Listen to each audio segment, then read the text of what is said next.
একজন আছেন, তিনি হলেন অন্তর্যামী ভগবান, যিনি এই দেহ ঘরের মালিক, এই দেহ ঘরের মালিক যিনি। তাহলে এখন যদি আপনি মালিককে পেতে চান তাহলে আপনাকে আগে গুরু চরণ আশ্রয় করতে হবে।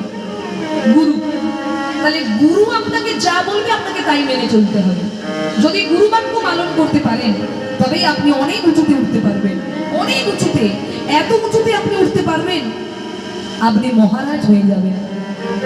দেখবেন যারা মঠ মন্দিরে, যারা মহারাজ, যারা মঠ মন্দির দেখাশোনা করছে তাদেরকে কি বলে? মহারাজ। মহারাজ বলে তো কেন বলে? কারণ ওনারা ভক্তি রাজ্যের মহারাজ। আপনি যদি গুরুর কথা মেনে চলতে পারেন আপনার জীবনে একদিন আলোকিত হবে। তাই আমাদের উচিত গলায় তুলসী মালা পরা। এগুলো হচ্ছে ভক্তি জগতের বেড়া। এই মালা পরে আপনি কোনো বাজে কাজ করতে পারবেন না, আপনার মধ্যে বাধার সৃষ্টি হবে। আপনি গলায় তুলসীর মালা পরে মদের দোকানে যেতে পারবেন না, অসৎ বন্ধু বান্ধবের সঙ্গে মিশতে পারবেন না, আপনাকে বাধা দেবে।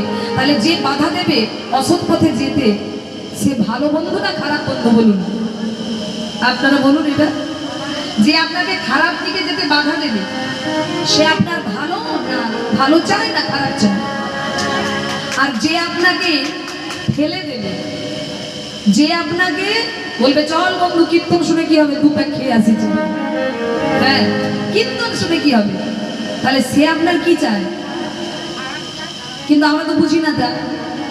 যে আপনাকে বলবে মাছ মাংস খেও না, আপনার মনে হবে আমার চিরশত্রু মনে হবে, কিন্তু না, সেই আপনার প্রকৃত বন্ধু, যে আপনার ভেতর থেকে খারাপটাকে ছেড়ে দিয়ে ভালোর দিকে আনতে চায়।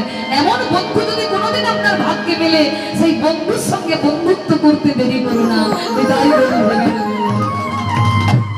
কারণ মা, এই